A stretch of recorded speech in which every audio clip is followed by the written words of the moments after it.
Nunca imaginé que terminaría siendo una extraña en mi propia casa. La casa que heredé de mis padres, la casa donde crecí, la casa que pagué durante 30 años de trabajo honrado. Pero ahí estaba yo, a mis 65 años, sintiéndome como una intrusa en mi propio hogar. Y lo peor de todo es que la persona que me había despojado de mi paz, de mi tranquilidad, de mi espacio, era alguien a quien yo había abierto la puerta con los brazos abiertos, con todo el amor del mundo. Mi propia hermana, Leticia. Me llamo Paulina Rojas, tengo 65 años y vivo en Zacatecas. Durante toda mi vida fui la hermana mayor responsable, la que cuidaba de los demás, la que nunca decía que no cuando alguien de la familia necesitaba ayuda. Trabajé desde los 16 años en la tienda de telas de Don Esteban, luego en la mercería del centro, y finalmente durante 25 años en la papelería donde me jubilé hace apenas 3 años. Nunca me casé. O mejor dicho, enviudé joven. Mi esposo Carmelo murió en un accidente cuando yo tenía apenas 32 años. Y después de eso, decidí enfocarme en mi trabajo y en cuidar de mi familia.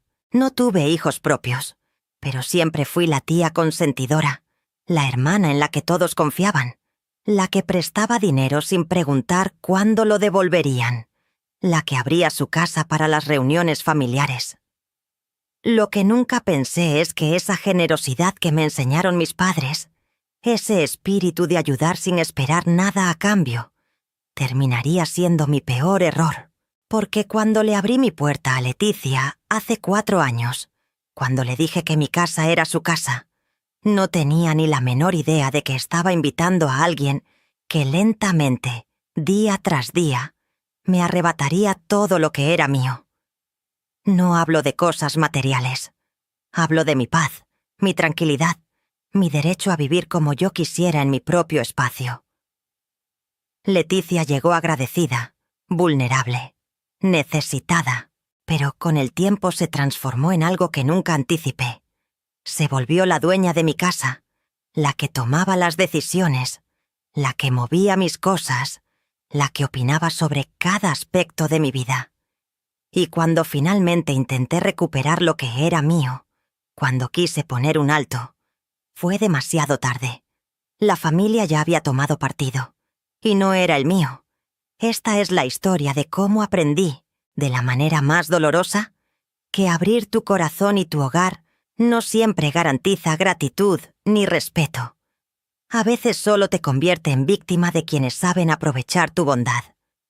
Ahora bien, antes de seguir contándoles lo que me pasó, quiero pedirles un favor enorme que no les costará nada, pero que para mí y para este canal significa muchísimo. Miren, cada historia que comparto aquí es real. Son vivencias de mujeres como yo que decidimos hablar para que otras no pasen por lo mismo. Crear este contenido lleva tiempo, esfuerzo, y todo se los ofrezco completamente gratis. Lo único que les pido es que si están disfrutando esta historia, si sienten que vale la pena escucharla, me regalen un like ahí abajo. Les toma literalmente un segundo, y para el canal es un impulso enorme. También, si aún no están suscritos, dense la oportunidad de acompañarnos en más historias como esta. Activen la campanita para que no se pierdan ninguna. Y por favor, déjenme un comentario contándome qué les está pareciendo hasta ahora, o simplemente díganme de qué ciudad o país nos están viendo. Eso me ayuda a saber que hay personas del otro lado que realmente están escuchando, que les importa. Cada like, cada suscripción, cada comentario hace que este canal crezca y llegue a más mujeres que necesitan escuchar que no están solas. Muchísimas gracias de todo corazón por ese apoyo. Ahora sí, sigamos con la historia. Nací en Zacatecas en 1959, en una familia de clase trabajadora. Mi papá, Eusebio Rojas, era carpintero. Hacía muebles preciosos con sus propias manos, muebles que todavía conservo en mi casa y que son mi tesoro más preciado. Mi mamá, Socorro Mendoza, era costurera y tomaba trabajos a domicilio. Recuerdo que nuestra casa siempre olía a madera recién cortada, mezclada con el aroma del café que mi mamá preparaba en las mañanas. Éramos 5 hermanos, yo la mayor. Luego venía Roberto, que murió joven en un accidente de trabajo. Después Leticia, luego Marcos, que se fue a vivir a Guadalajara cuando se casó. Y la más chica, Amparo, que vive en Monterrey desde hace 30 años. Crecimos en una casa modesta en la colonia Lázaro Cárdenas, cerca del centro histórico. Era una casa de adobe con patio central donde mi mamá tenía macetas de geranios y albahaca. El piso era de cemento pulido que mi papá mismo hizo, y las paredes estaban pintadas de un color verde agua que mi mamá adoraba. No teníamos mucho, pero tampoco nos faltaba. Mi papá siempre encontraba trabajo. Mi mamá cosía vestidos para las quinceañeras y novias del barrio, y nosotros los niños ayudábamos en lo que podíamos. Desde chiquita aprendí que en nuestra familia la palabra más importante era ayudar. Si un vecino necesitaba algo, ahí estábamos. Si un primo venía de visita de algún pueblito cercano, en nuestra casa había un petate y un plato de comida. Mi mamá decía siempre: «Mija, lo que le das al mundo te regresa multiplicado». Y yo me lo creí. Viví toda mi vida bajo esa filosofía. Jamás pensé que llegaría el día en que me arrepentiría de haber sido tan generosa. Leticia y yo siempre fuimos cercanas a pesar de tener personalidades muy diferentes. Yo era la seria, la responsable, la que se preocupaba por todo. Leticia era alegre, despreocupada, siempre con una sonrisa. Mis papás la consentían más porque era muy cariñosa, muy expresiva. Yo entendía que era la consentida y nunca me molesté. De hecho, me gustaba cuidarla. Le peinaba el cabello antes de ir a la escuela. Le ayudaba con la tarea. Le prestaba mi ropa aunque me quedara grande. Cuando cumplió 15 años, yo trabajé horas extras durante 6 meses para poder regalarle un vestido bonito para su fiesta. Recuerdo que era de color rosa pálido con encaje blanco en el cuello. Leticia lloró cuando lo vio y me abrazó tan fuerte que casi no podía respirar. Me dijo: «Eres la mejor hermana del mundo, Paulina. Nunca lo voy a olvidar». Qué irónico que años después, esas mismas palabras resonarían en mi cabeza como una burla cruel. Me casé joven, a los 22 años, con Carmelo Estrada. Era un hombre bueno, trabajador, empleado en la mina de La Colorada.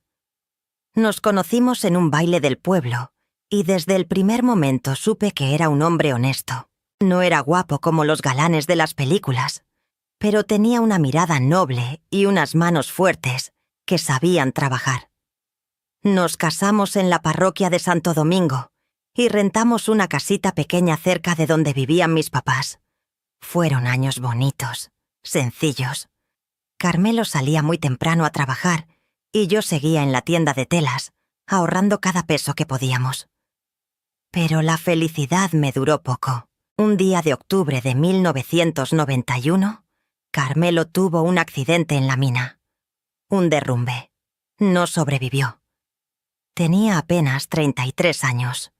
Yo quedé viuda a los 32, sin hijos, completamente sola. Fue el golpe más duro de mi vida. Durante meses no quise salir de la casa. No quería ver a nadie. Leticia venía todos los días a visitarme. Me traía comida que mi mamá preparaba. Se sentaba conmigo en silencio mientras yo lloraba. En ese momento mi hermana fue mi apoyo más grande. Por eso, años después, cuando ella me necesitó, no dudé ni un segundo en ayudarla. ¿Cómo iba a imaginar que esa decisión me costaría mi propia tranquilidad? Después de la muerte de Carmelo, me enfoqué en trabajar. No volví a casarme ni a buscar pareja. No porque no tuviera oportunidades, sino porque simplemente no sentía que fuera necesario. Estaba bien sola. Con el tiempo, mi papá me heredó la casa familiar. Cuando él y mi mamá se mudaron a una más pequeña, porque ya no podían con el mantenimiento de la grande. Yo arreglé esa casa con todo mi cariño. Pinté las paredes de color durazno, cambié los pisos, puse azulejos nuevos en la cocina. Compré muebles poco a poco con mi sueldo. Esa casa se convirtió en mi refugio, mi lugar seguro, mi pedacito de cielo en la tierra. Mientras tanto, Leticia se casó a los 25 años con un hombre llamado Rubén Salazar. Rubén trabajaba en una ferretería y parecía buen tipo al principio, pero con los años empezó a mostrar su verdadera cara. Era machista, controlador, criticaba todo lo que Leticia hacía. Tuvieron 2 hijos, Daniela y Omar, que ahora son adultos y tienen sus propias familias. El matrimonio de Leticia duró 32 años, pero fueron años difíciles. Rubén la menospreciaba, le gritaba por cualquier cosa, manejaba todo el dinero y la mantenía prácticamente sin recursos propios. Leticia aguantó todo eso porque, decía ella, era lo que una buena esposa debía hacer. Yo le decía 1000 veces que se divorciara, que esa no era vida, que merecía respeto. Pero Leticia siempre respondía lo mismo. No puedo, Paulina. ¿Qué voy a hacer sola? No tengo trabajo, no tengo dinero, no tengo nada. Además, los niños necesitan a su papá. Y yo respetaba su decisión aunque no la compartiera. Nunca imaginé que cuando finalmente se decidiera a dejarlo, vendría directamente a tocar a mi puerta, y que esa puerta que yo abrí con tanto amor se convertiría en mi peor pesadilla. Los años pasaron. Mis papás murieron con diferencia de 2 años. Primero mi mamá en 2010 y luego mi papá en 2012. Fue devastador perder a ambos, pero al menos tuve el consuelo de que vivieron hasta edades avanzadas y murieron en paz. Para entonces yo ya estaba próxima a jubilarme de la papelería donde trabajaba. Había ahorrado lo suficiente para vivir modestamente pero sin apuros. Mi plan era jubilarme, dedicarme a mis plantas, tal vez tomar algún curso de tejido que siempre me había llamado la atención, viajar un poco si alcanzaba el dinero. Quería una vejez tranquila, sin complicaciones, pero la vida tenía otros planes para mí. En febrero de 2020, justo antes de que empezara toda la situación de la pandemia, recibí una llamada de Leticia. Su voz sonaba rota, cansada. Me dijo que finalmente había decidido divorciarse de Rubén, que ya no aguantaba más los gritos, los desprecios, la manera en que la trataba como si fuera su sirvienta. Le pregunté qué necesitaba, cómo podía ayudarla. Y entonces me soltó la bomba. Paulina, ¿puedo quedarme contigo unos meses mientras arreglo mi situación? No tengo a dónde ir. Rubén se quedó con la casa y yo salí prácticamente con una maleta. Te prometo que será temporal, solo hasta que encuentre trabajo y pueda rentar algo. No lo pensé 2 veces. Le dije que sí inmediatamente. Era mi hermana. La había visto sufrir durante décadas. Claro que iba a ayudarla. Le dije que viniera cuando quisiera, que mi casa era su casa, que se quedara el tiempo que necesitara. Recuerdo perfectamente que colgué el teléfono sintiéndome bien, sintiéndome útil, pensando que estaba haciendo lo correcto. ¡Qué ingenua fui! Leticia llegó 3 días después con 2 maletas grandes y una caja con algunas cosas personales. Llegó llorando, agradecida, diciéndome que era la mejor hermana del mundo, que nunca olvidaría esto. La abracé, le preparé té de manzanilla como nos hacía mi mamá cuando estábamos tristes, le di la recámara que había sido de mis papás, porque era la más amplia y cómoda. Le dije que no se preocupara por nada, que lo importante era que estuviera bien, que se tomara su tiempo para sanar. Los primeros días fueron agradables. Leticia ayudaba con la limpieza, cocinábamos juntas, veíamos telenovelas en las tardes. Me hacía compañía, y después de tantos años de vivir sola, la verdad es que se sentía bonito tener a alguien en casa. Platicábamos de nuestros papás, de nuestra infancia, de los viejos tiempos. Reíamos recordando travesuras de cuando éramos niñas. Pero había algo que debí notar desde el principio. Pequeños detalles que en ese momento me parecieron insignificantes, pero que ahora, viéndolo en retrospectiva, eran señales claras de lo que vendría. Las señales comenzaron de forma tan sutil que al principio ni siquiera las registré como algo preocupante. Era marzo de 2020. Llevábamos apenas 3 semanas viviendo juntas, cuando noté la primera. Yo había salido temprano al mercado a comprar verduras para la semana. Cuando regresé, alrededor de las 10 de la mañana, encontré que Leticia había movido todos los muebles de la sala. La mesa de centro que había estado siempre frente al sofá, ahora estaba en una esquina. El librero que mi papá había hecho a mano y que yo siempre tuve junto a la ventana, ahora estaba del otro lado de la habitación. Hasta las fotografías enmarcadas de mis papás estaban en lugares diferentes. Cuando entré con las bolsas del mercado y vi todo eso, sentí algo raro en el estómago. No era exactamente enojo, era más bien desconcierto. Leticia salió de la cocina secándose las manos con un trapo y me sonrió como si nada. Le pregunté por qué había movido todo. Me respondió: «Ay, Paulina, es que se veía muy amontonado todo. Así se ve más espacioso, ¿no crees? Además, con la luz que entra por la ventana en las tardes, es mejor que el librero no esté ahí porque se puede dañar la madera». Me quedé parada ahí, con mis bolsas del mercado en las manos, procesando lo que acababa de escuchar. Una parte de mí quería decirle que esa no era su casa para estar moviendo cosas sin preguntar. Pero otra parte, la parte condicionada por años de ser la hermana mayor comprensiva, me dijo que estaba exagerando, que Leticia solo estaba tratando de ayudar, que probablemente tenía razón sobre la luz y la madera. Así que me tragué mi incomodidad, sonreí y le dije: «Ah, sí, tienes razón, se ve bien». Pero por dentro, algo no me cuadraba. Esa era mi casa, mis cosas, mis recuerdos acomodados de la manera en que me gustaban. ¿Por qué había sentido que tenía que justificarse sobre la luz y la madera, en lugar de simplemente admitir que le había parecido mejor así? Dejé pasar ese incidente pensando que era algo sin importancia. Ahora sé que fue el primero de muchos. La segunda señal llegó apenas una semana después. Era un domingo por la tarde. Estaba yo sentada en mi mecedora del patio trasero, leyendo una novela que me había prestado mi vecina, doña Carmela. Era una tarde tranquila, con ese solecito tibio de finales de marzo, que es tan agradable en Zacatecas. De repente escuché voces en la sala, voces que no reconocí. Me levanté extrañada y entré a la casa. Para mi sorpresa, Leticia había invitado a 3 de sus amigas del antiguo barrio donde vivía con Rubén. Estaban todas sentadas en mi sala, tomando café en mis tazas buenas, las de porcelana que solo usaba en ocasiones especiales, comiendo las galletas danesas que yo había comprado para durarme todo el mes.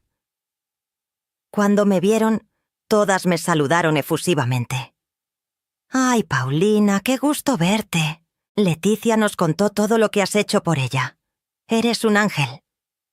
Yo sonreí incómoda, saludé a todas educadamente y luego llevé a Leticia aparte a la cocina. Le pregunté en voz baja por qué no me había avisado que tendría visitas. Me miró confundida y me dijo: «Ay, Paulina, pensé que no había problema. Me dijiste que esta era mi casa también, ¿no? Además, tú estabas leyendo en el patio. No quise interrumpirte». Otra vez esa sensación rara en el estómago.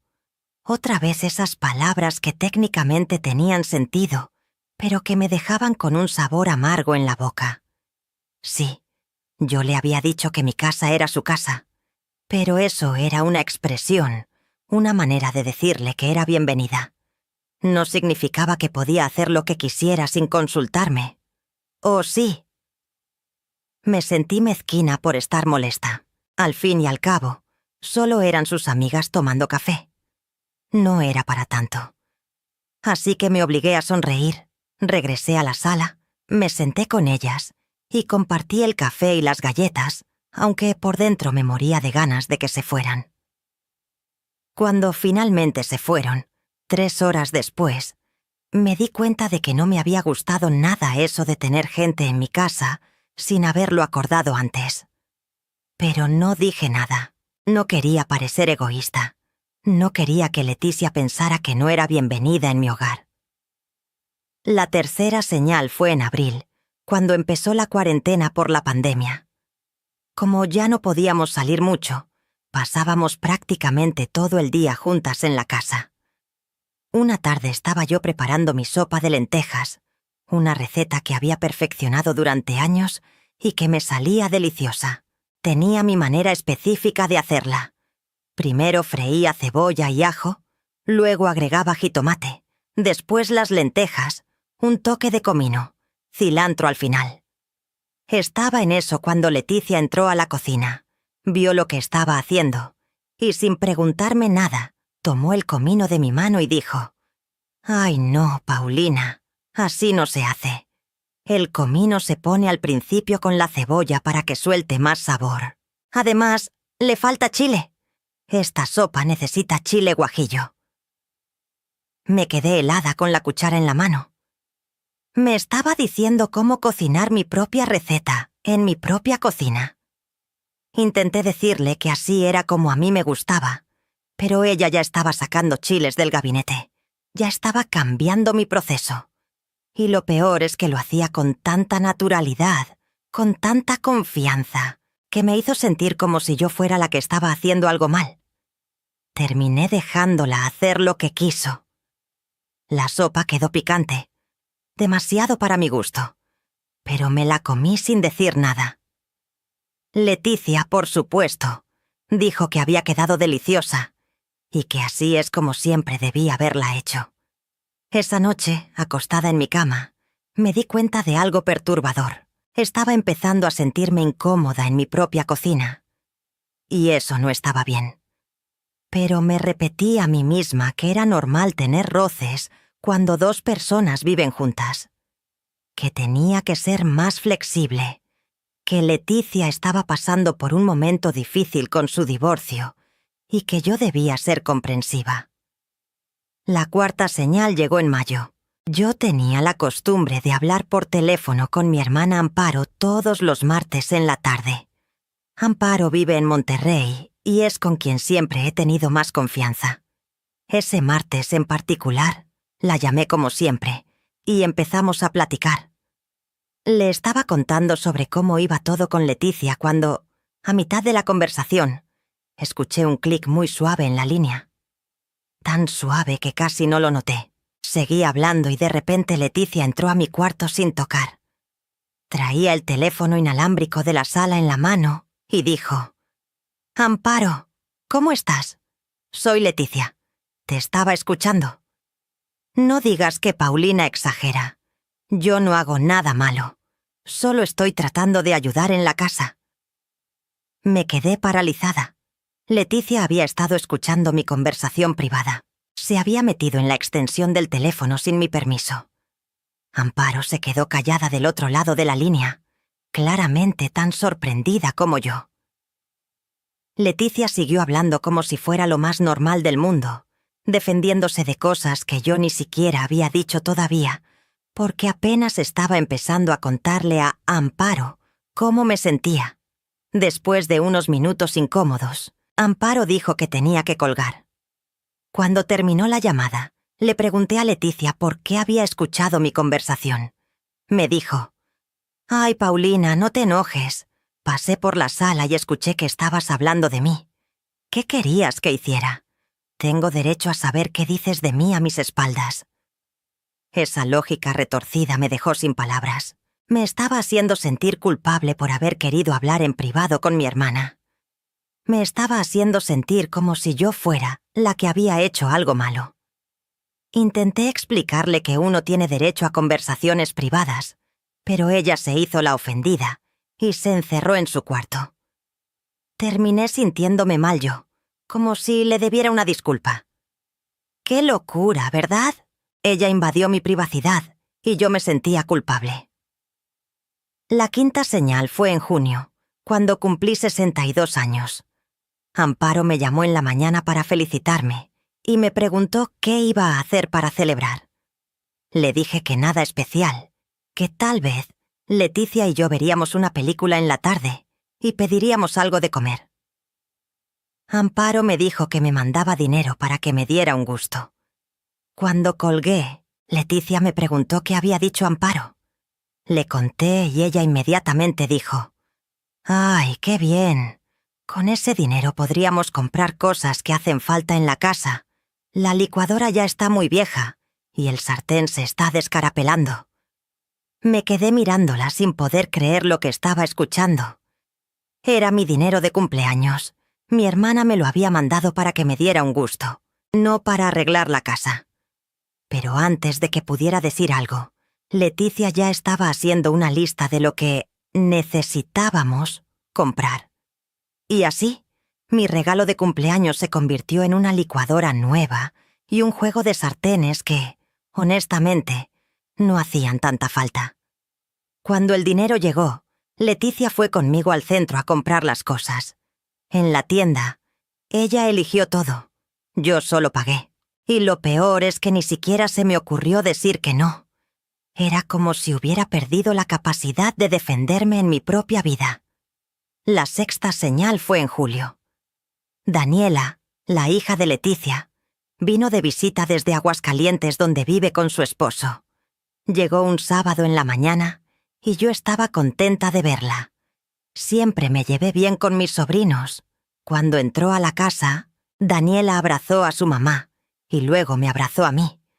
Pero después, cuando nos sentamos en la sala a platicar, noté algo extraño. Daniela hablaba de la casa de mi mamá. Decía cosas como: «Qué bonito has decorado tu casa, ma», o «Me encanta cómo acomodaste los muebles en tu sala». Yo la corregí educadamente. «Esta es mi casa, Daniela. Tu mamá está viviendo conmigo temporalmente». Daniela me miró confundida y luego miró a Leticia. Leticia se rió incómoda y dijo: «Ay, sí, claro, Paulina. Daniela lo sabe. Solo se expresa mal». Pero yo sabía que no era eso. Leticia le había estado diciendo a su hija que esa era su casa. Le había estado haciendo creer que yo era algo así como su roommate, no la dueña que le había abierto las puertas.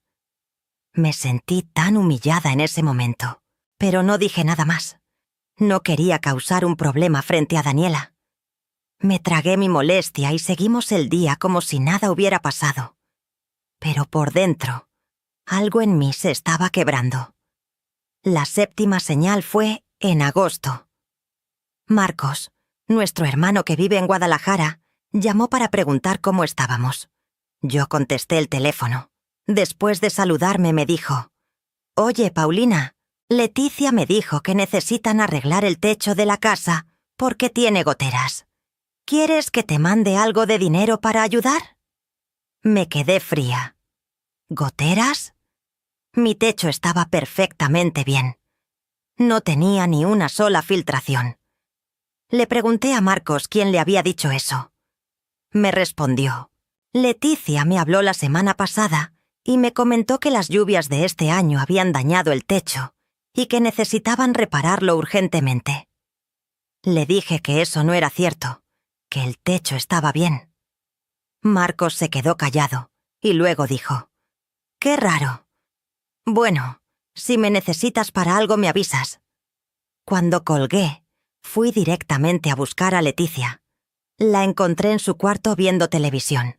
Le pregunté por qué le había dicho a Marcos que el techo tenía goteras cuando eso no era verdad. Se puso a la defensiva inmediatamente. Me dijo: «No le dije que tenía goteras. Le dije que era buena idea revisarlo antes de que empezaran las lluvias fuertes. Tal vez él entendió mal». Pero yo sabía que estaba mintiendo. El tono en la voz de Marcos había sido claro. Leticia le había dicho que necesitábamos dinero para reparar el techo. Pero, ¿para qué? ¿Qué planeaba hacer con ese dinero? No lo confronté más porque me di cuenta de algo terrible. Ya no confiaba en mi hermana. La persona que había sido mi mejor amiga durante décadas. La persona a la que le había abierto mi casa en su momento de necesidad. Ahora era alguien en quien ya no podía confiar.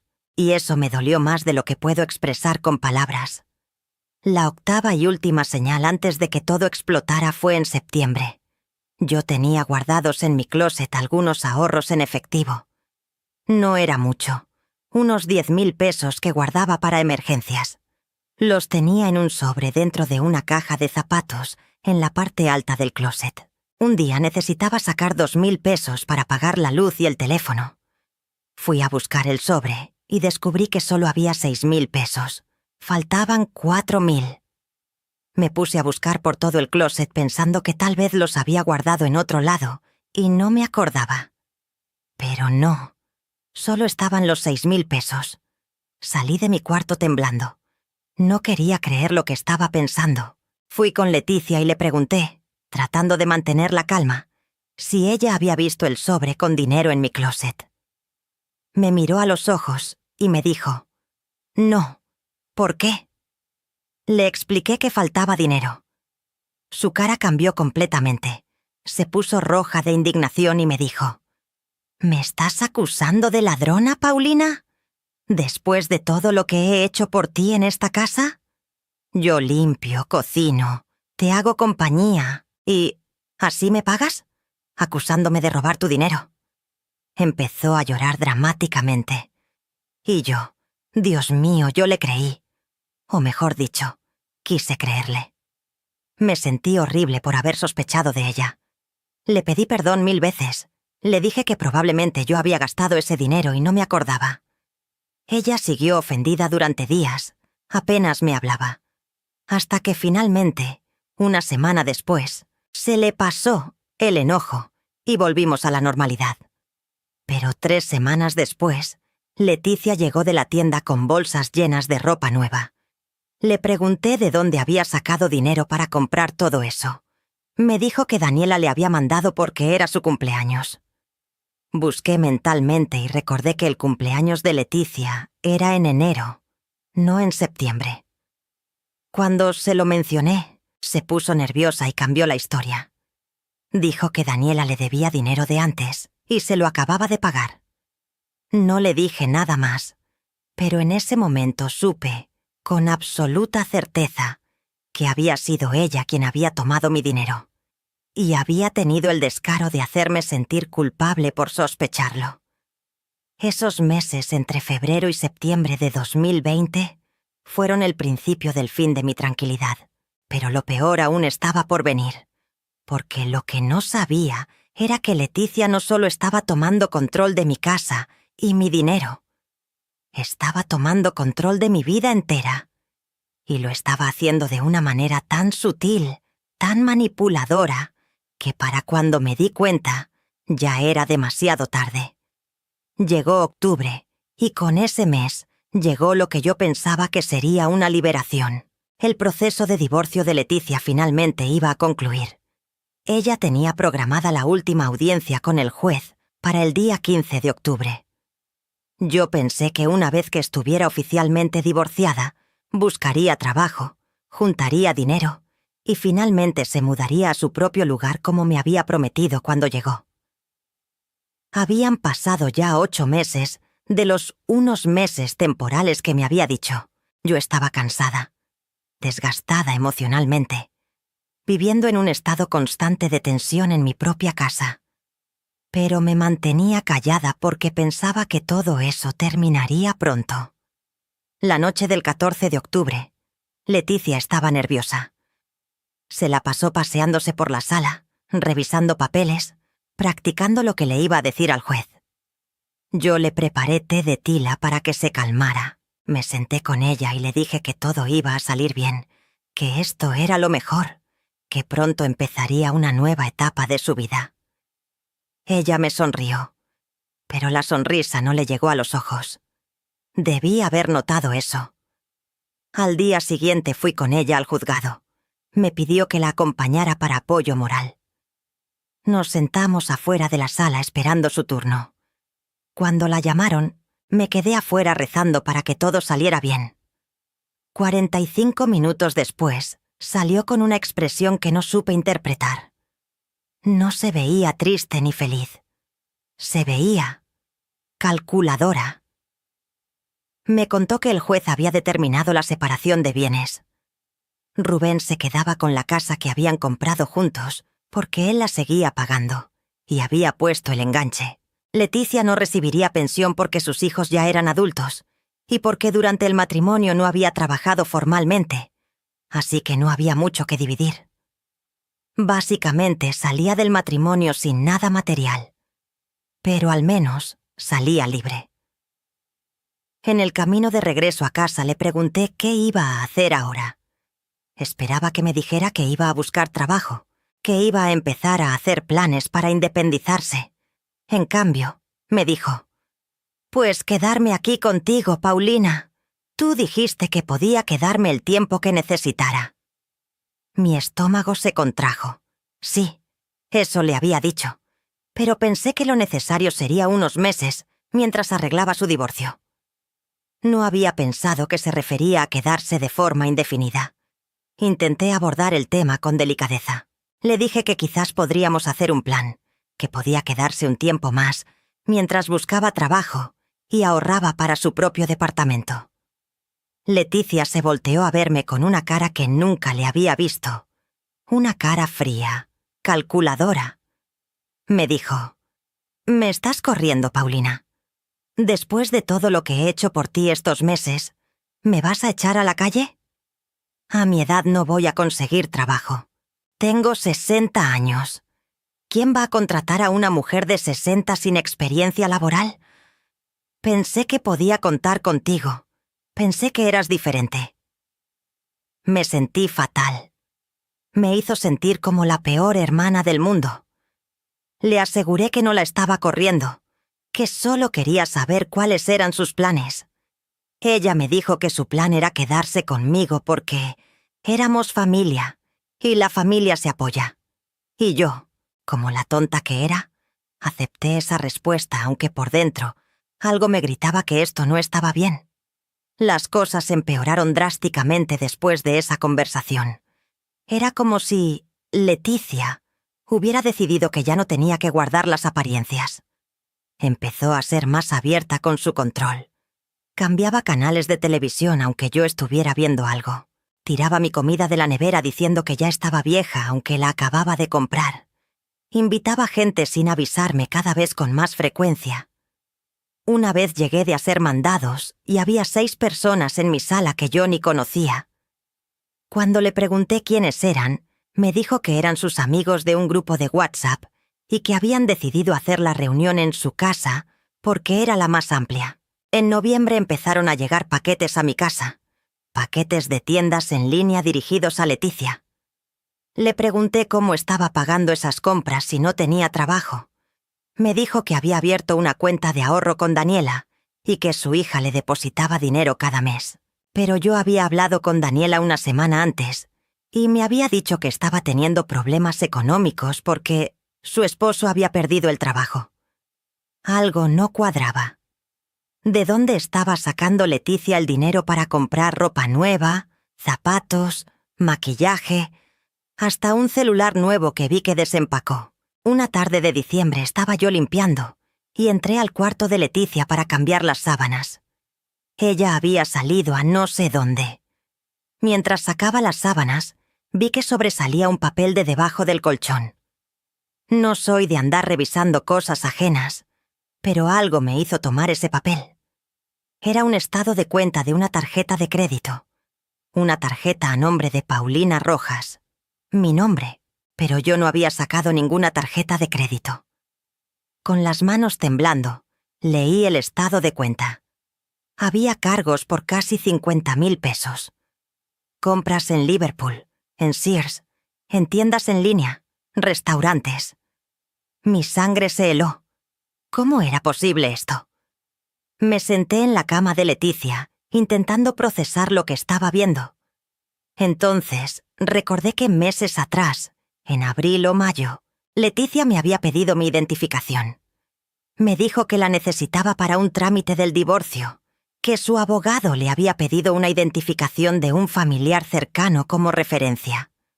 Yo se la había dado sin pensarlo 2 veces, y ahora entendía para qué la había usado realmente. Había sacado una tarjeta de crédito a mi nombre. Había estado haciendo compras con mi crédito. Había estado endeudándome sin que yo lo supiera. Sentí que el cuarto daba vueltas. Sentí náuseas. Me levanté y fui a mi cuarto con el estado de cuenta en la mano. Me senté en mi cama y esperé a que Leticia regresara. 2 horas después escuché la puerta principal. Bajé las escaleras con el papel en la mano. Leticia estaba quitándose los zapatos en la entrada. Cuando me vio, su sonrisa se borró. Vio el papel en mi mano y supo exactamente qué era. Le pregunté con la voz temblorosa qué significaba ese estado de cuenta. Me miró desafiante y me dijo: «Necesitaba algunas cosas, Paulina. Tú no me das dinero. Tengo derecho a vivir dignamente». No podía creer lo que estaba escuchando. Le dije que esa era una tarjeta a mi nombre, que era fraude, que me estaba endeudando. Ella se encogió de hombros y me dijo: «Puedes pagarla poco a poco. No es tanto dinero.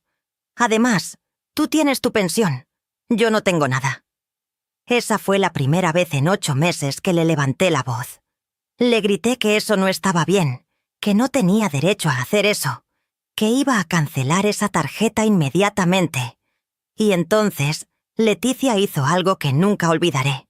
Se puso a llorar dramáticamente y me dijo: «Si me haces eso, si cancelas la tarjeta, me voy a ir a vivir a la calle porque no tengo a dónde más ir.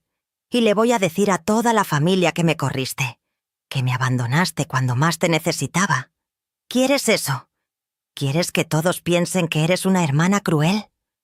Esa amenaza me paralizó. Mi familia siempre había sido muy unida, muy tradicional. El qué dirán era importante. La idea de que mis hermanos y sobrinos pensaran que yo había abandonado a Leticia en su momento de necesidad me aterraba. Así que, increíblemente, terminé cediendo. No cancelé la tarjeta. Solo le pedí que no hiciera más compras. Ella aceptó. Me abrazó llorando. Me pidió perdón 1000 veces. Y yo, como la tonta que era, le creí. Pero las compras no pararon. Cada mes llegaba más deuda. Cada mes yo pagaba lo mínimo que podía con mi pensión, viviendo más ajustada cada vez. Y cada mes me sentía más atrapada en mi propia casa. En enero de 2021, Leticia empezó a organizar comidas familiares en mi casa. Invitaba a Marcos, a Amparo cuando venía de visita, a Daniela y Omar con sus familias. Preparaba comida elaborada, sacaba mi vajilla buena, decoraba la mesa. Yo pagaba todo con mi dinero, pero ella se llevaba todo el crédito. Escuchaba a mis sobrinos decirle: «Ay, tía Leticia, qué rico cocinas. Qué suerte que tía Paulina te tiene aquí para que le hagas estas comidas deliciosas». Y yo me quedaba callada, sintiéndome invisible en mi propia casa. Lo que no sabía era que durante esas reuniones familiares, Leticia estaba sembrando algo mucho peor que solo tomar el crédito por la comida. Estaba sembrando una narrativa. Estaba pintándome a mí como la hermana egoísta que la tenía de sirvienta. Le decía a la familia que yo la tenía limpiando y cocinando sin pagarle nada, que yo era tacaña con el dinero, que apenas le daba para sus necesidades básicas. Todo mentira, pero ella lo decía tan convincentemente, con tantas lágrimas, que la familia le creía. Lo descubrí en febrero cuando Amparo vino de visita. Una noche que Leticia había salido, Amparo y yo nos quedamos solas tomando café. De repente, Amparo me dijo: «Paulina, creo que deberías pagarle algo a Leticia por todo el trabajo que hace en la casa. No es justo que la tengas trabajando gratis». Me quedé helada. ¿Pagarle? Le pregunté a Amparo de dónde había sacado esa idea. Me contó que Leticia le había dicho que hacía todo el trabajo de la casa, que cocinaba, limpiaba, lavaba mi ropa, hacía las compras, y que yo no le daba ni un peso, que se sentía como mi sirvienta sin sueldo. Exploté. Le dije a Amparo que eso era completamente falso, que yo era quien pagaba todo. La comida, los servicios, hasta la ropa que Leticia traía puesta. Que ella apenas levantaba un plato, que de hecho había sacado una tarjeta de crédito a mi nombre y me había endeudado 50.000 pesos. Amparo se quedó muda. Me preguntó si estaba segura de todo eso. Le mostré los estados de cuenta, le mostré los recibos. Amparo no podía creerlo. Me dijo que Leticia les había contado una historia completamente diferente a todos en la familia. Esa noche comprendí algo terrible.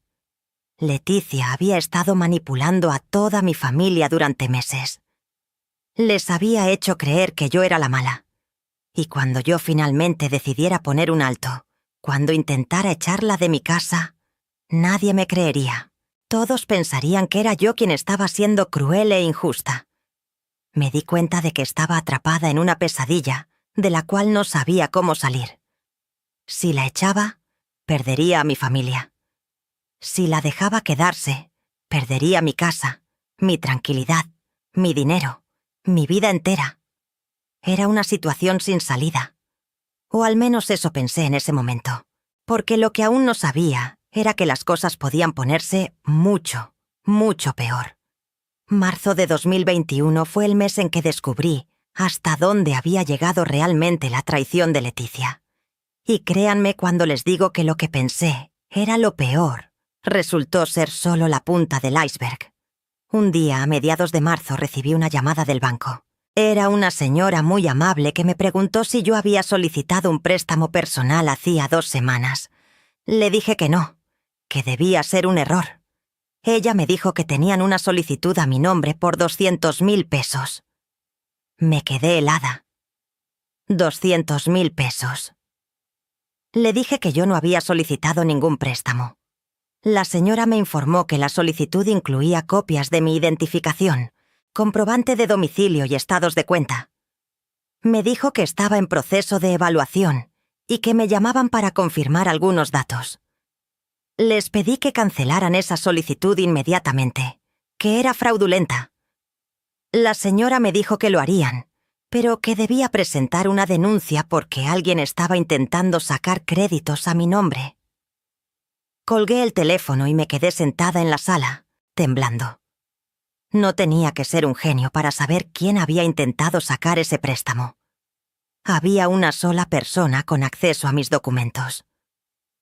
Cuando Leticia llegó de la calle esa tarde, la confronté. Le pregunté directamente si había intentado sacar un préstamo a mi nombre. Primero lo negó. Después, cuando vio que yo tenía pruebas porque el banco me había mandado un correo con los detalles, cambió su historia.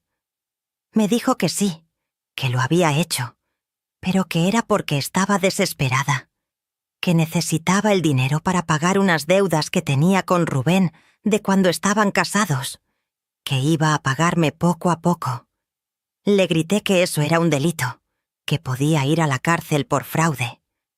Y entonces Leticia hizo algo que me dejó sin palabras. Se puso de rodillas en el piso, llorando, y me dijo: «Por favor, Paulina, no me denuncies. Si me denuncian voy a terminar en la cárcel. Mis hijos van a sufrir. Toda la familia va a saber lo que hice. Por favor, te lo suplico. Te prometo que nunca más voy a hacer algo así». Estuve toda la noche sin dormir pensando qué hacer. Una parte de mí quería llamar a la policía, denunciarla, sacarla de mi casa de una vez por todas. Pero otra parte, esa parte condicionada por años de ser la hermana mayor protectora, no podía hacer eso.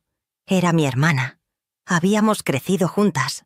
No podía meterla a la cárcel por más que lo mereciera. Al día siguiente tomé una decisión. Le dije a Leticia que no la iba a denunciar, pero que tenía que irse de mi casa, que le daría 2 semanas para que encontrara a dónde mudarse. Su cara cambió completamente cuando escuchó eso. La tristeza y el arrepentimiento se borraron. En su lugar apareció algo que solo puedo describir como pura maldad. Me miró con ojos fríos y me dijo: «No me voy a ir, Paulina. Esta es mi casa tanto como tuya. Y si intentas echarme, voy a contarle a toda la familia que me golpeaste. Voy a decir que me tienes amenazada. Voy a ir con un médico y voy a decir que los moretones que traigo son por tus golpes. Vas a ver que todos me van a creer a mí y no a ti. No podía creer lo que estaba escuchando. ¿Me estaba amenazando con inventar que yo la golpeaba? Le dije que nadie iba a creer eso. Ella se rió. Una risa fría que me heló la sangre. Me dijo: «Claro que me van a creer. Soy la hermana pobre, divorciada, sin recursos. Tú eres la que tiene casa, pensión, dinero. Tú eres la fuerte y yo soy la débil. ¿A quién crees que van a creerle? Además, ya les he contado a todos que eres muy controladora conmigo. Ya sembré la semilla. Solo falta que agregue la parte de los golpes y todos lo van a creer sin dudarlo». En ese momento entendí que la hermana que yo conocía, la hermana que creció conmigo, ya no existía. Esta persona frente a mí era alguien completamente diferente. Alguien capaz de cualquier cosa con tal de salirse con la suya. Y lo más aterrador es que tenía razón. Si decía que yo la golpeaba, probablemente la familia le creería. Ya había hecho un trabajo perfecto manipulándolos durante un año entero. Por si no se dan cuenta todavía, déjenme hacerles una pausa aquí para pedirles algo. Si esta historia les está pareciendo impactante, si están sintiendo la misma indignación que yo sentí, regálenme un like. En serio, ayúdenme con eso. Y cuéntenme en los comentarios, ¿ustedes qué harían en una situación así? ¿Cómo le harían para salir de esta pesadilla? Me encantaría leer sus opiniones. Su apoyo me ayuda muchísimo a seguir compartiendo estas historias. Los siguientes meses fueron un infierno. Viví con el terror constante de que en cualquier momento Leticia cumpliera su amenaza. Me cuidaba de no estar nunca a solas con ella. Si ella estaba en la cocina, yo salía. Si yo estaba en la sala, ella se iba a su cuarto. Vivíamos como dos extrañas bajo el mismo techo, pero extrañas enemigas. En abril empezaron los accidentes. Un día me tropecé bajando las escaleras porque había agua regada en el primer escalón. Otro día encontré un vidrio roto en mi cama debajo de las cobijas. Una tarde me serví agua de la jarra de la nevera y supe que le habían puesto sal. Nunca pude comprobar que fuera Leticia, pero yo sabía que era ella. Estaba tratando de hacerme la vida imposible para que yo fuera quien se fuera de la casa. Pero yo me negaba. Era mi casa. Yo no iba a ser expulsada de mi propio hogar. Así que aguanté. Aguanté los accidentes, las miradas de odio, las reuniones familiares donde Leticia seguía pintándome como la mala de la historia. En mayo pasó algo que cambió todo. Marcos vino de visita desde Guadalajara. Una noche, después de cenar, me llamó aparte. Me dijo que necesitaba hablar conmigo sobre algo importante. Me contó que Leticia le había pedido dinero prestado, 30,000 pesos, diciéndole que yo le estaba cobrando renta para vivir en la casa y que no tenía con qué pagarme. Marcos le había mandado el dinero sin pensarlo, pero después habló con Amparo y ella le contó que yo jamás le había cobrado renta a Leticia. Marcos se dio cuenta de que Leticia le había mentido. Le conté todo. Le conté sobre la tarjeta de crédito, sobre el intento de préstamo, sobre las amenazas, sobre los accidentes. Marcos no podía creerlo. Me preguntó por qué no le había dicho nada antes. Le expliqué que tenía miedo de no ser creída, de que Leticia cumpliera sus amenazas. Marcos me abrazó y me dijo que no estaba sola, que él me creía, que iba a hablar con Amparo y entre los dos iban a ayudarme a sacar a Leticia de mi casa. Por primera vez en meses sentí un rayo de esperanza. Por primera vez sentí que tal vez podría recuperar mi vida. Marcos habló con Amparo. Los dos confrontaron a Leticia. Le dijeron que sabían de sus mentiras, de sus fraudes, de todo. Le dieron un ultimátum.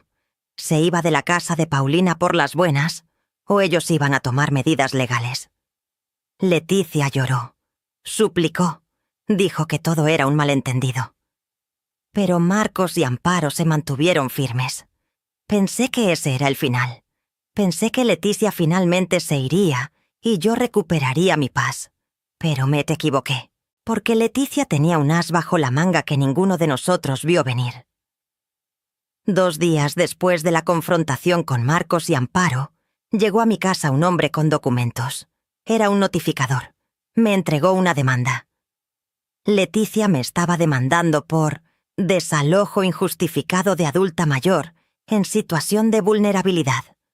Alegaba que yo la había dejado vivir en mi casa durante más de 1 año, que había establecido su residencia ahí y que ahora la estaba intentando echar sin justificación.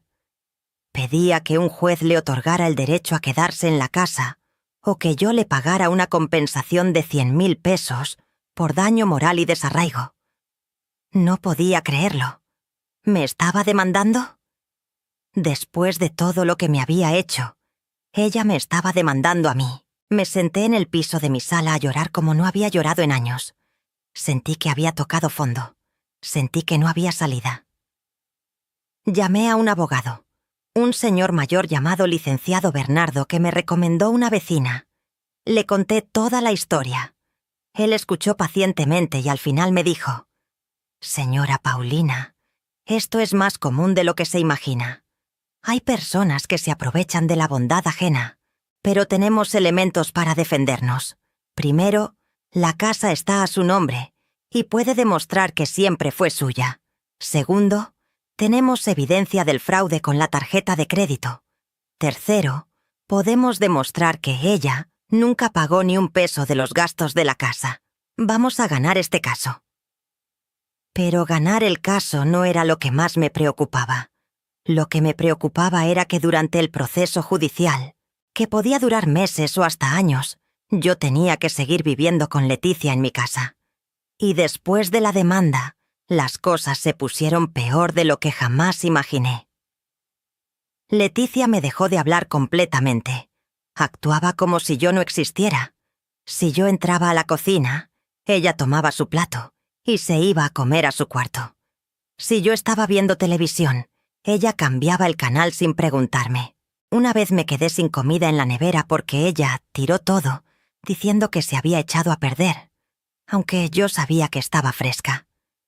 Pero lo peor fue cuando empezó a traer gente extraña a la casa. Amigos, conocidos, gente que yo nunca había visto. Les daba permiso de entrar a cualquier hora. Una madrugada me desperté con música a todo volumen en la sala. Bajé y había como 8 personas que no conocía, tomando, fumando, haciendo relajo. Le grité a Leticia que los sacara. Ella me dijo que no tenía derecho a decirle qué hacer, porque según la demanda que había interpuesto, ella tenía tanto derecho a estar ahí como yo. Llamé a la policía. Cuando llegaron, Leticia les mostró la demanda y les dijo que yo la estaba acosando. Los policías me dijeron que era un asunto civil y que tenía que resolverlo con un juez. Se fueron sin hacer nada. La fiesta siguió hasta las 5 de la mañana. Fue entonces cuando tomé la decisión más difícil de mi vida. Decidí irme de mi propia casa. No podía seguir viviendo así. Mi salud estaba deteriorándose. Había bajado 10 kilos en 2 meses por el estrés. No dormía. Tenía migrañas constantes. El doctor me dijo que si seguía así me iba a dar algo grave. Hablé con Marcos. Le dije que no aguantaba más. Él me ofreció quedarme en su casa en Guadalajara mientras se resolvía todo el asunto legal. Acepté. En junio de 2021, a más de 1 año de que Leticia llegó a vivir conmigo temporalmente, yo tuve que irme de mi propia casa para poder tener paz. Empaqué una maleta con lo esencial. Tomé fotos de todo en la casa para tener evidencia. Y una mañana, mientras Leticia dormía, me fui. Cerré la puerta de mi casa, esa casa que tanto amaba, y me subí al autobús rumbo a Guadalajara. Iba llorando todo el camino. Sentía que había perdido, que Leticia había ganado. Pero lo que no sabía Leticia era que yo, desde Guadalajara, Con la ayuda de Marcos, Amparo y el licenciado Bernardo, estaba preparando algo que cambiaría todo. Estaba preparando mi regreso, y cuando regresara, las cosas serían muy diferentes. Desde Guadalajara, con el apoyo de Marcos y su esposa Fernanda, que me recibieron como si fuera su propia madre, empecé a trabajar en mi estrategia. El licenciado Bernardo me visitó 2 veces. Hicimos un plan detallado de cómo íbamos a ganar el caso y, más importante aún, cómo iba a recuperar mi casa. Lo primero que hice fue juntar toda la evidencia posible. Estados de cuenta de la tarjeta de crédito que Leticia había sacado a mi nombre. Capturas de pantalla de mensajes donde ella me pedía dinero. Recibos de todos los servicios de la casa que yo siempre había pagado. Testimonios escritos de vecinos que confirmaban que la casa era mía y que Leticia solo había llegado como invitada temporal. El licenciado Bernardo también me aconsejó presentar una contrademanda por fraude, daño moral y uso indebido de mi identidad para obtener créditos. Eso cambiaría la dinámica del juicio completamente. Ya no sería solo yo defendiéndome de sus acusaciones, sino ella teniendo que defenderse de las mías.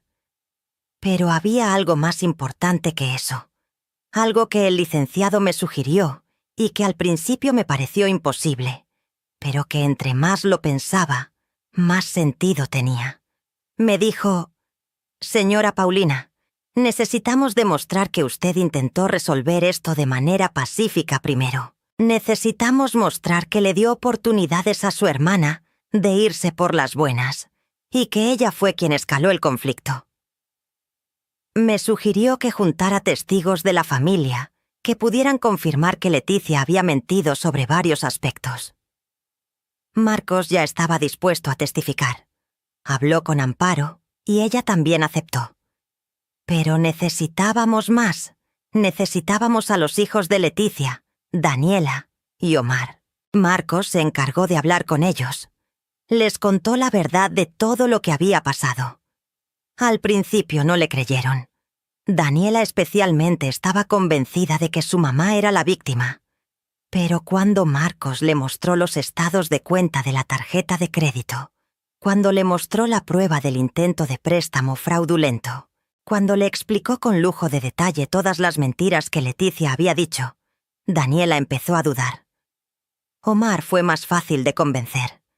Él siempre había tenido una relación complicada con Leticia, porque ella lo había manipulado durante años, haciéndolo pelear con su papá Rubén.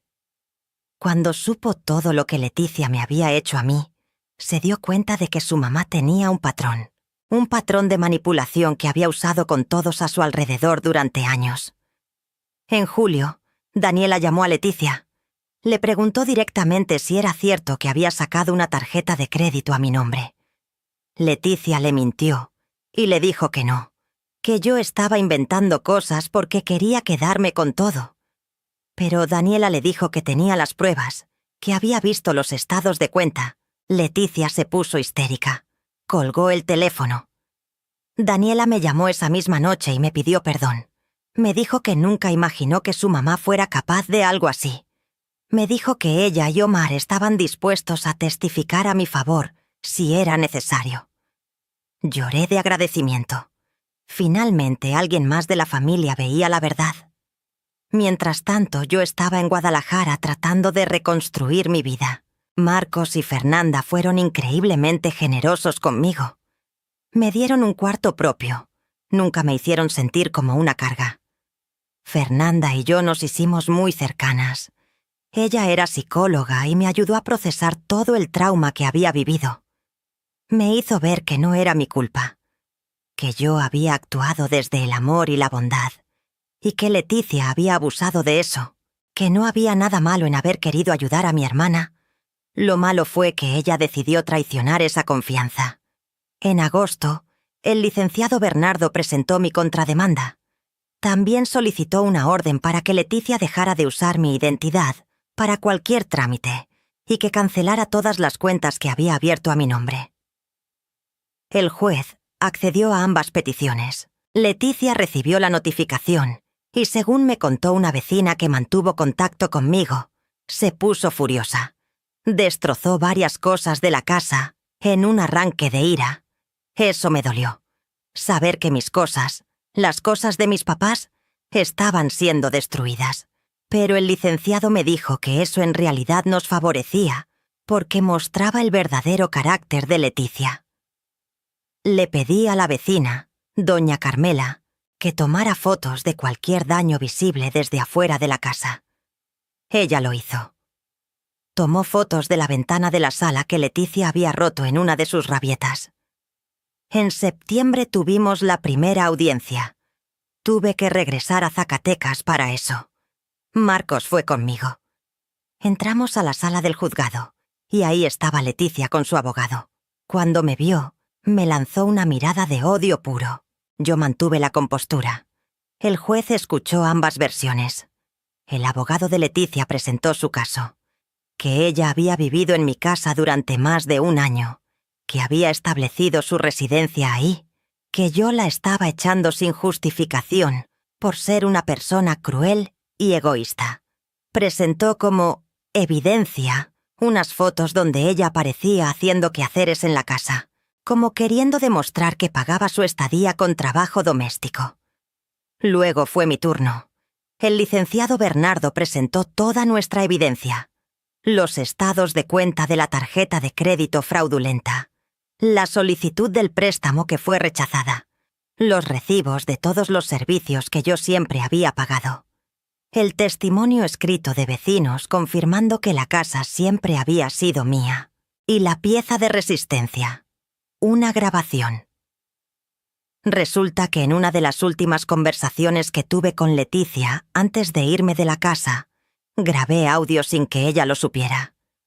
En esa grabación, ella claramente admitía haber sacado la tarjeta de crédito a mi nombre. Decía, sí, saqué la tarjeta, pero fue porque necesitaba dinero. Tú tienes pensión, puedes pagarla. Esa grabación era evidencia de su confesión. El juez escuchó la grabación. Miró a Leticia. Le preguntó si era su voz. Leticia no pudo negarlo. Su abogado intentó argumentar que la grabación era ilegal porque ella no había dado consentimiento. Pero el licenciado Bernardo explicó que en México es legal grabar una conversación si eres parte de ella. Y yo lo era. El juez le preguntó a Leticia directamente. ¿Es cierto que sacó una tarjeta de crédito a nombre de su hermana sin su consentimiento? Leticia intentó explicar, intentó justificarse, pero al final tuvo que admitir que sí. El juez entonces le preguntó, ¿está consciente de que eso es fraude? Leticia se puso a llorar. Su abogado le dijo que no dijera nada más. El juez determinó que necesitaba más tiempo para revisar toda la evidencia y que la siguiente audiencia sería en octubre. Salimos del juzgado y el licenciado Bernardo me dijo que las cosas iban muy bien, que la confesión de Leticia sobre la tarjeta había sido un golpe fuerte a su caso. Regresé a Guadalajara sintiéndome por primera vez en meses como si tal vez, solo tal vez, iba a ganar esto. Pero aún faltaba lo más importante, el plan para recuperar mi casa una vez que ganara el juicio. El licenciado me explicó que incluso si el juez fallaba a mi favor y ordenaba que Leticia desalojara, ella podría apelar. El proceso podría tomar hasta un año más, un año en el que ella seguiría viviendo en mi casa, destruyendo mis cosas, gastando mis servicios. Yo no podía esperar tanto. Necesitaba una solución más rápida. Fue Marcos quien sugirió algo que al principio me pareció loco, pero que entre más lo pensaba, más sentido tenía. Me dijo, ¿y si le ofrecemos un trato? Le decimos que si desaloja la casa voluntariamente y retira su demanda, tú retiras la contrademanda por fraude. Se evita un juicio largo y ella se evita posibles cargos criminales. Hablé con el licenciado Bernardo sobre eso. Él me dijo que era una opción, pero que tenía que estar segura. Si Leticia aceptaba el trato y desalojaba, yo tenía que estar dispuesta a dejar ir el fraude. ¿Podía hacer eso? ¿Podía dejar que se fuera sin consecuencias legales después de todo lo que me había hecho? Lo pensé durante días, Por un lado quería que pagara, quería que enfrentara las consecuencias de sus acciones. Pero por otro lado, lo que realmente quería, más que nada en el mundo, era recuperar mi casa y mi paz. Y si podía lograr eso sin tener que pasar por un juicio que duraría meses o años más, tal vez valía la pena. Decidí ofrecerle el trato. El licenciado Bernardo contactó al abogado de Leticia y le presentó la propuesta. Leticia desaloja la casa en un plazo de 30 días y retira su demanda. A cambio, yo retiro la contrademanda por fraude y no presento cargos criminales. Sería un borrón y cuenta nueva. Ella se va y nunca más nos volvemos a ver. La respuesta de Leticia llegó 3 días después. Rechazó el trato. Dijo que la casa era tanto suya como mía y que no se iba a ir, que iba a pelear esto hasta las últimas consecuencias. Cuando el licenciado me dio la noticia, sentí que algo se rompía dentro de mí. No era tristeza, no era miedo, era determinación pura. Si Leticia quería guerra, iba a tener guerra. Pero esta vez yo no iba a ser la víctima. Esta vez yo iba a pelear con todo. El licenciado y yo elaboramos un nuevo plan. Un plan que requeriría paciencia, estrategia y la ayuda de toda mi familia. Pero un plan que, si funcionaba, no solo me devolvería mi casa, sino que le demostraría a Leticia que no podía seguir abusando de la gente sin consecuencias. Y créanme cuando les digo que el plan funcionó. Pero no de la manera que cualquiera hubiera esperado. Porque a veces, la mejor venganza no es la que uno mismo ejecuta. A veces, la mejor venganza es simplemente dejar que la persona vea las consecuencias naturales de sus propios actos. El plan que diseñamos tenía varias fases. La primera fase era económica. Yo cerré todas las cuentas que tenía en Zacatecas y abrí nuevas en Guadalajara. Cambié el domicilio de mi pensión para que se depositara en una nueva cuenta a la que Leticia no tenía acceso. Luego, di instrucciones a la compañía de luz y la compañía de agua de que cortaran el servicio en mi casa por cambio de propietario temporal. Como yo era la titular de esas cuentas y estaba al corriente en los pagos, tenía todo el derecho de pedir eso. Cuando Leticia se quedó sin luz y sin agua en la casa, llamó a Marcos histérica.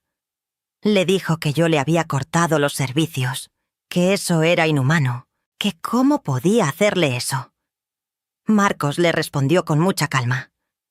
Paulina es la dueña de la casa y la que paga los servicios. Si quieres seguir viviendo ahí, puedes poner los servicios a tu nombre y pagarlos tú. Leticia colgó furiosa. Intentó poner los servicios a su nombre, pero como tenía deudas en su anterior domicilio que nunca había pagado, las compañías se negaron a darle el servicio hasta que pagara esas deudas. Leticia no tenía dinero para pagar esas deudas. Se había gastado todo en compras innecesarias con las tarjetas de crédito que había sacado a mi nombre, y yo ya las había cancelado. Pasó casi 2 semanas sin luz ni agua. Según doña Carmela, que seguía manteniéndome informada, Leticia estaba usando velas en la noche y acarreando agua de la casa de unos vecinos. Los vecinos al principio le ayudaron porque les dio lástima, pero cuando empezó a pedir más y más favores, sin ningún agradecimiento, empezaron a cerrarle las puertas. La segunda fase del plan era legal. En la siguiente audiencia, que fue a finales de octubre, el licenciado Bernardo presentó evidencia de que Leticia había rechazado un acuerdo razonable para resolver el conflicto pacíficamente. Explicó que yo había ofrecido dejar ir el fraude si ella desalojaba voluntariamente, pero que ella se negó. Esto pintaba a Leticia no como una víctima vulnerable, sino como alguien que estaba siendo deliberadamente conflictiva. También presentamos las fotografías de los daños que Leticia había causado a la propiedad.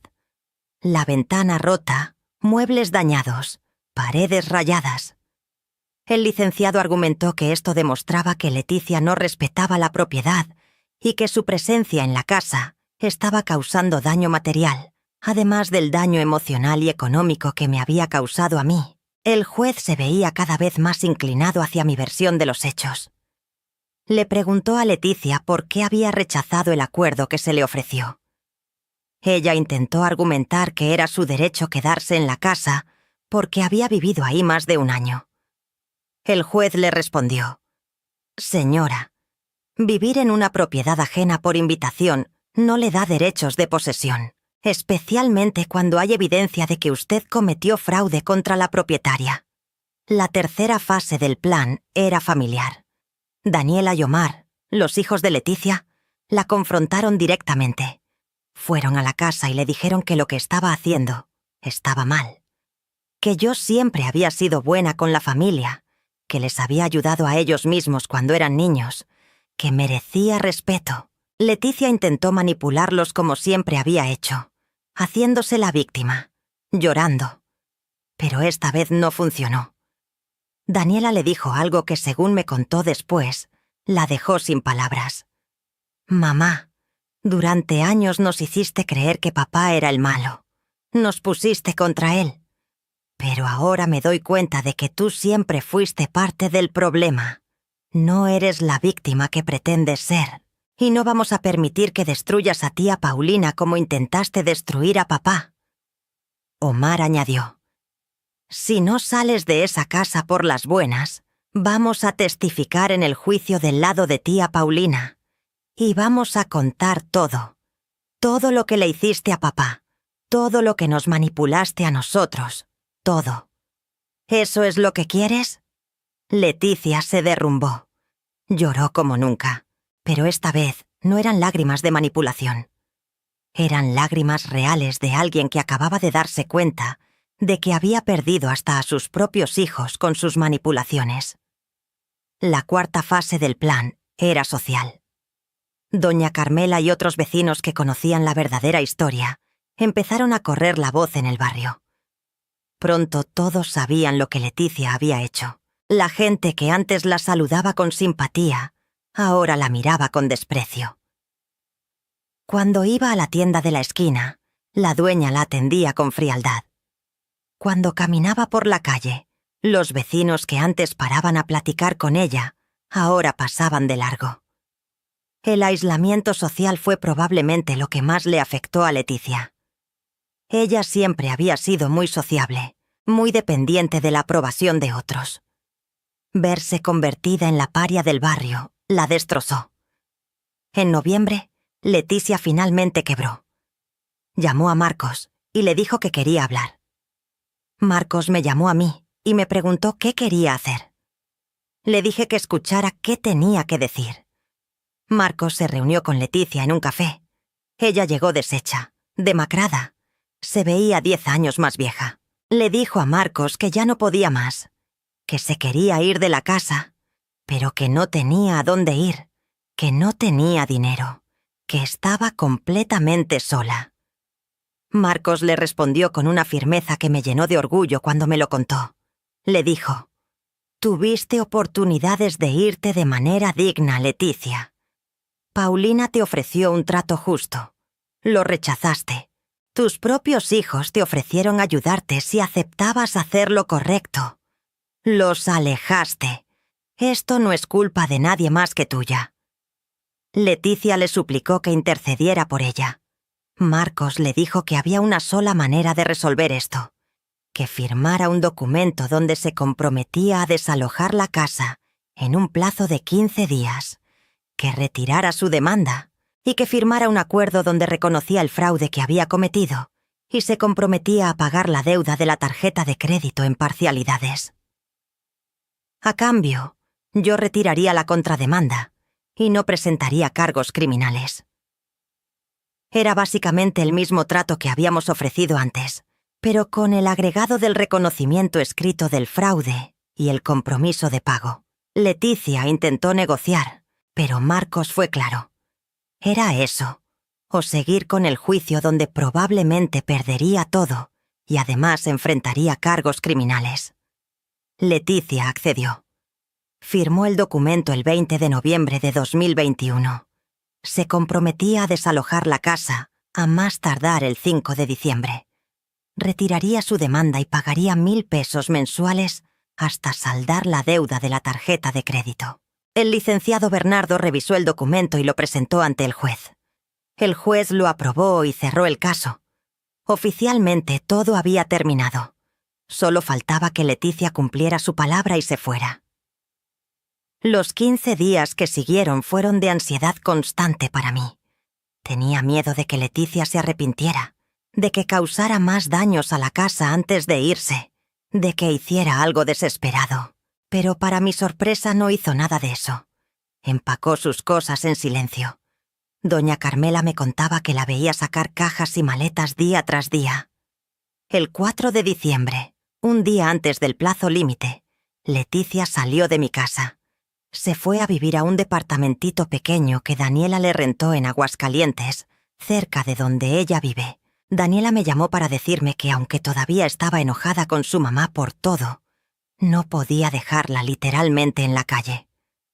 Le daría un lugar donde vivir, pero con reglas estrictas.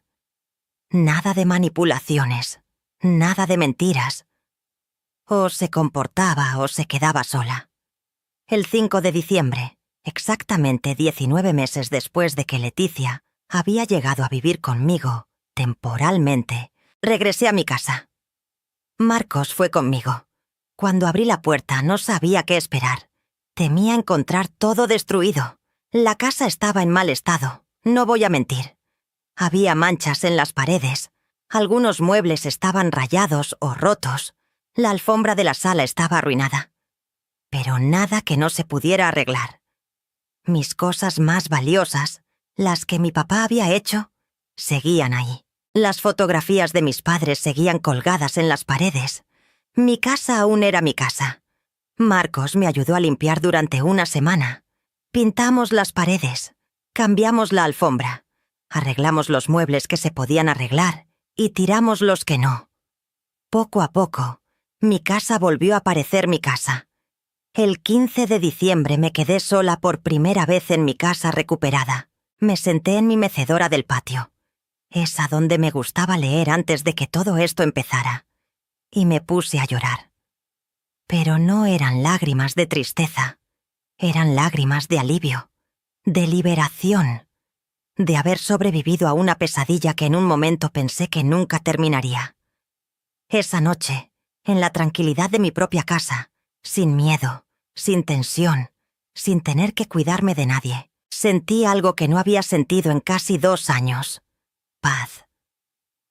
Los primeros meses después de recuperar mi casa fueron de sanación. No solo de la casa física, que requirió varias reparaciones y actualizaciones, sino de mi propia mente y corazón, que habían quedado profundamente heridos por todo lo vivido. Doña Carmela fue una bendición durante ese tiempo. Venía casi todos los días a tomar café conmigo. Nunca me preguntaba detalles morbosos sobre lo que había pasado. Solo estaba ahí, presente, haciéndome compañía. A veces platicábamos de cosas sencillas, de sus nietos, de las noticias del barrio, de las telenovelas. Otras veces nos quedábamos en silencio, cada una con su taza de café, simplemente disfrutando la compañía de la otra. Los vecinos que habían estado al tanto de la situación fueron muy respetuosos. Algunos se acercaron a decirme que estaban contentos de que hubiera recuperado mi casa. Otros simplemente volvieron a saludarme con la calidez de siempre. Nadie me hizo sentir juzgada por lo que había pasado. Al contrario, varios me comentaron que admiraban mi valentía por haber enfrentado la situación. Amparo vino de Monterrey en enero de 2022 a pasar unos días conmigo. Fue un tiempo precioso de hermanas. Cocinamos juntas, vimos películas viejas, recordamos a nuestros papás. Una noche, sentadas en la sala después de cenar, Amparo me dijo: «Paulina, siempre fuiste la hermana fuerte, la que cuidaba de todos. Pero ahora aprendiste algo todavía más importante. Aprendiste a cuidarte a ti misma, a poner límites, a no dejar que nadie abuse de tu bondad. Estoy orgullosa de ti». Sus palabras me hicieron llorar, porque tenía razón. Durante toda mi vida había puesto las necesidades de otros antes que las mías. Había creído que ser buena hermana, buena tía, buena persona, significaba siempre decir que sí, siempre ayudar, nunca poner límites.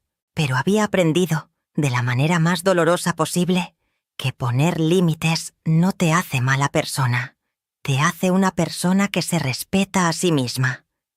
En cuanto a Leticia, durante los primeros meses después de que se fue, cumplió con sus pagos mensuales de 1.000 pesos para la deuda de la tarjeta de crédito. Daniela me llamaba para confirmar que había hecho el depósito cada mes. Nunca tuve contacto directo con Leticia. Ella tampoco intentó contactarme. Era como si, después de todo lo que pasó, ambas hubiéramos entendido que lo mejor era mantener nuestra distancia. Pero en mayo, los pagos pararon. Daniela me llamó preocupada. Me contó que su mamá había tenido problemas de salud.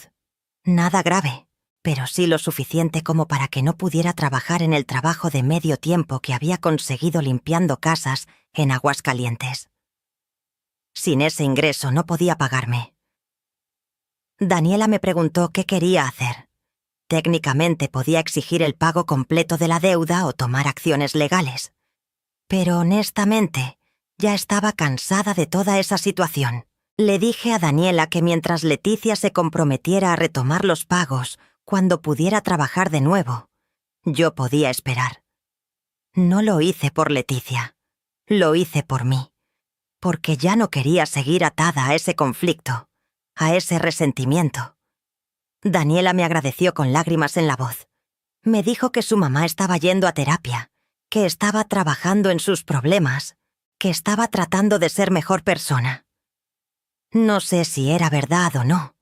Honestamente, ya no me importaba. Leticia ya no era mi responsabilidad. Su proceso de sanación, si es que existía, era algo que ella tenía que hacer por ella misma. Mientras tanto, yo estaba enfocada en mi propia sanación. Fernanda, la esposa de Marcos, que es psicóloga, me recomendó un terapeuta en Zacatecas. Al principio fui reticente.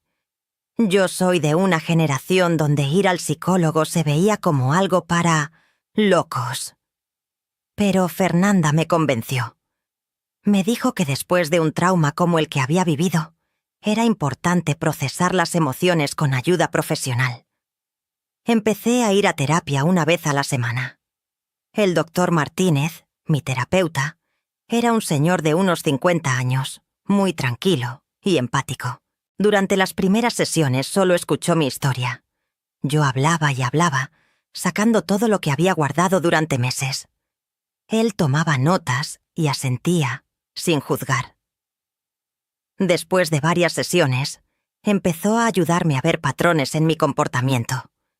Me hizo ver que yo había tenido una tendencia durante toda mi vida a ser la salvadora, siempre queriendo rescatar a otros, sacrificando mis propias necesidades.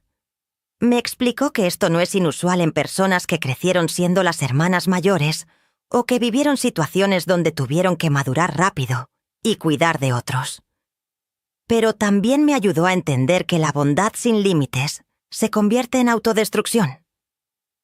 Que ayudar a otros está bien, pero no cuando significa sacrificar tu propia paz mental, tu seguridad, tu bienestar. Que poner límites no es egoísmo, es amor propio. Fueron conversaciones difíciles. Hubo sesiones donde salía llorando. Pero también hubo sesiones donde salía sintiéndome más liviana, más libre, como si cada sesión fuera quitando una capa de culpa que había cargado durante años. En junio de 2022, casi 2 años después de que todo esto empezó, finalmente sentí que estaba lista para empezar a vivir de nuevo. No solo existir, no solo sobrevivir, sino realmente vivir. Me inscribí en un taller de tejido que siempre había querido tomar. Conocí a un grupo de mujeres maravillosas, todas mayores de 50, todas con sus propias historias de vida. Nos reuníamos todos los martes por la tarde en la casa de la maestra Rosario. Tejíamos, platicábamos, reíamos.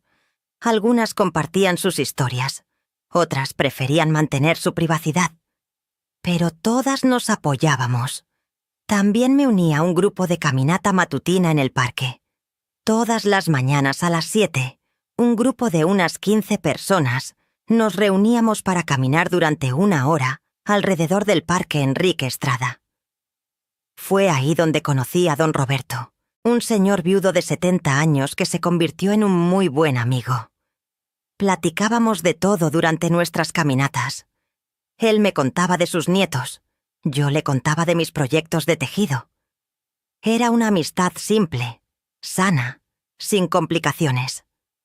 Por primera vez en mi vida estaba construyendo una vida social que era mía, no basada en mi familia, no basada en cuidar a otros, sino basada en mis propios intereses y en conectar con gente que disfrutaba mi compañía por quien yo era. En septiembre tuve una pequeña reunión en mi casa. Invité a doña Carmela, a las amigas del taller de tejido, a don Roberto y algunas personas del grupo de caminata. Preparé mole que me quedó delicioso si yo misma lo digo. Puse música, decoré la sala con flores. Fue una tarde preciosa. Mi casa se llenó de risas, de conversaciones alegres, de energía positiva. Y pensé, esto es lo que debió haber sido siempre. Mi casa como un lugar de alegría, no de tensión. Cuando todos se fueron y me quedé sola limpiando los platos, me di cuenta de algo importante. Estaba feliz, genuinamente feliz. Por primera vez en años, tal vez en décadas, estaba viviendo la vida que yo quería vivir. A mis 64 años, había recuperado no solo mi casa, sino mi vida entera. Leticia retomó los pagos en octubre. Daniela me mandó mensaje avisando que su mamá había encontrado otro trabajo de medio tiempo y que iba a seguir pagando la deuda.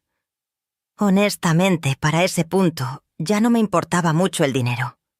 Lo importante era que Leticia estaba lejos, que yo estaba en paz y que finalmente podía voltear la página de ese capítulo oscuro de mi vida. En diciembre, justo cuando se cumplía 1 año de haber recuperado mi casa, Amparo y Marcos vinieron a visitarme. Pasamos las fiestas juntos, cocinamos, decoramos la casa, vimos películas navideñas. La última noche del año los 3 brindamos en mi sala. Marcos dijo, «Por Paulina, la mujer más fuerte que conozco».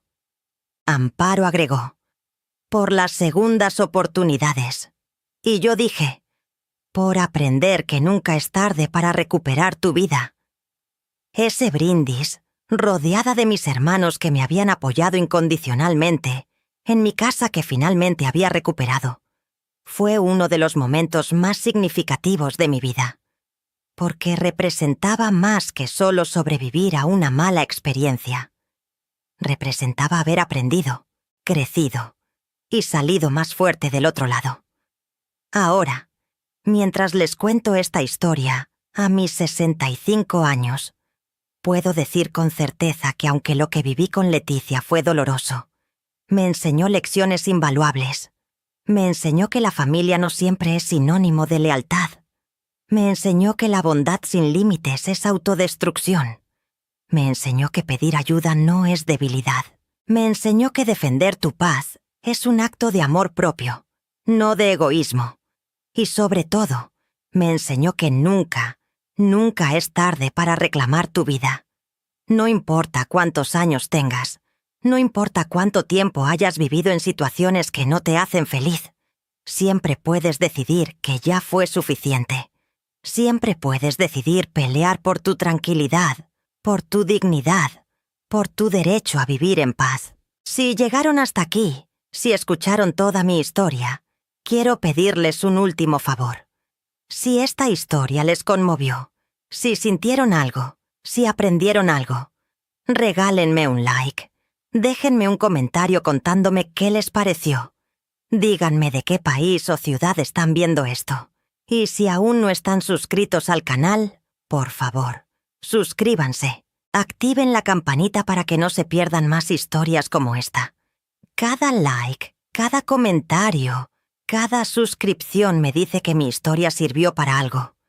Que tal vez alguien más que está pasando por una situación similar se dará cuenta de que sí se puede salir, que sí hay esperanza, que nunca es tarde para recuperar lo que es tuyo.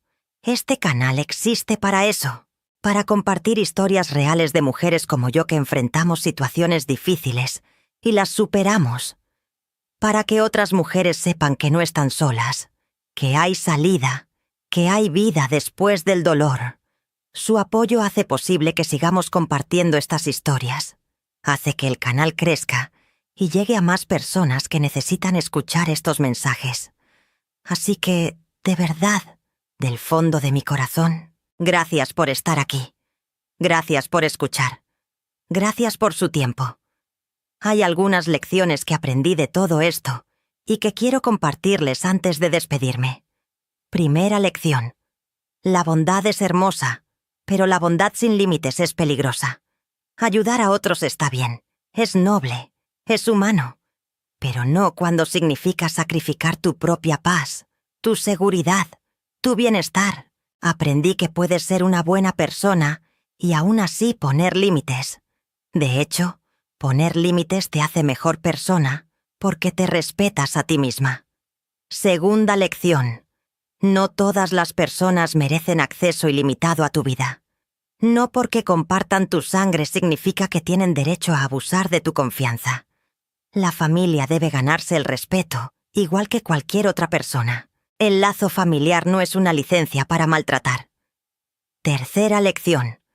Pedir ayuda no es debilidad, es sabiduría. Durante mucho tiempo intenté resolver todo sola, porque pensaba que admitir que necesitaba ayuda era mostrar debilidad.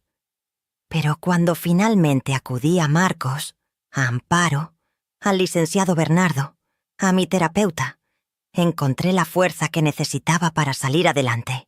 Ninguna batalla se gana sola. Cuarta lección. La manipulación emocional es una forma de abuso. Leticia nunca me golpeó físicamente, pero el daño que me causó fue profundo. Usó la culpa, el miedo al qué dirán, mi amor por la familia, para mantenerme atrapada. Ese es abuso emocional, y es tan dañino como cualquier otro tipo de abuso. Quinta lección. A veces la persona que más necesitas defender eres tú misma. Pasé décadas defendiendo a otros, cuidando a otros, protegiendo a otros. Pero me olvidé de defenderme a mí misma. Cuando finalmente aprendí a hacer eso, todo cambió. Y la última lección, la más importante. Nunca, nunca es tarde para recuperar tu vida. Yo tenía 63 años cuando finalmente decidí pelear por mi casa y mi paz. 63. Muchos pensarían que a esa edad ya no tiene caso, que es mejor solo aguantar y vivir con lo que toca. Pero no. No importa tu edad, no importa cuánto tiempo hayas vivido en una situación mala, siempre puedes decidir que es suficiente. Siempre puedes decidir pelear por algo mejor. Si hay alguien escuchando esto que está viviendo una situación similar, quiero que sepan esto. Ustedes merecen paz. Merecen sentirse seguras en su propia casa. Merecen relaciones donde haya respeto mutuo. No tienen que aguantar el abuso de nadie, ni siquiera de la familia. Y si deciden poner un alto, si deciden defender su tranquilidad, eso no las hace malas personas. Las hace personas que se respetan a sí mismas. No va a ser fácil. Habrá gente que no entienda. Habrá gente que las juzgue. Habrá momentos donde querrán rendirse. Pero si siguen adelante, si se mantienen firmes, del otro lado hay algo hermoso esperándolas. Libertad. Hoy, a mis 65 años, vivo en mi casa que tanto amo. Mis días transcurren en paz. Me levanto temprano. Salgo a caminar con mis amigos. Regreso a tomar un buen café. Trabajo en mis tejidos. Platico con doña Carmela. Cocino lo que se me antoja. Veo mis programas favoritos. Duermo tranquila, sin sobresaltos, sin tensión, sin miedo. Mi casa volvió a ser mi refugio, mi lugar seguro, mi pedacito de cielo. ¿Valió la pena la pelea? Absolutamente. ¿Fue doloroso? Sí. ¿Perdí la relación con Leticia en el proceso? Sí. ¿Me arrepiento? No, porque recuperé algo mucho más valioso. Me recuperé a mí misma.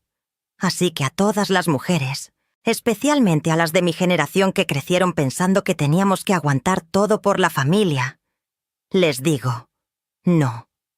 No tienen que aguantar. Merecen respeto, merecen paz, merecen felicidad. Y nunca, nunca es demasiado tarde para pelear por eso. Gracias por acompañarme en esta historia. Gracias por su tiempo, por su atención, por su apoyo. Espero que mi experiencia les sirva de algo, aunque sea simplemente para saber que no están solas, que otras hemos pasado por situaciones difíciles y hemos salido adelante, que hay esperanza, que hay vida después del dolor. Les mando un abrazo enorme. Cuídense mucho, respétense, pónganse límites y recuerden, su paz vale más que cualquier cosa.